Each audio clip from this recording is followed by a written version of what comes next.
کیا آپ جانتے ہیں وہ کون سا لمحہ تھا جب نبی کریم صلی اللہ علیہ وسلم سب سے زیادہ غمگین ہوئے؟ وہ وقت جب دنیا نے انکار کیا لیکن اللہ نے اپنی رحمت کے دروازے کھول دیے۔ آج ہم سنیں گے طائف کا دل ہلا دینے والا واقعہ۔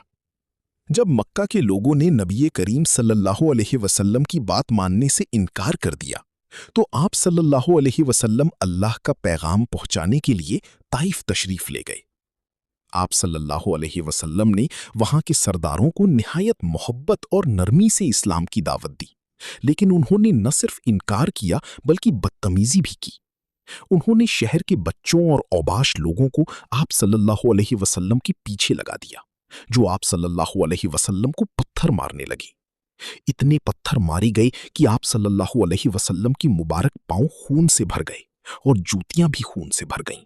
آپ صلی اللہ علیہ وسلم زخمی حالت میں ایک باغ میں پناہ لینے پر مجبور ہو گئے۔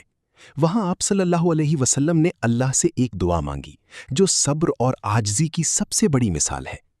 اے اللہ، اگر تم مجھ سے ناراض نہیں تو مجھے کسی تکلیف کی پرواہ نہیں۔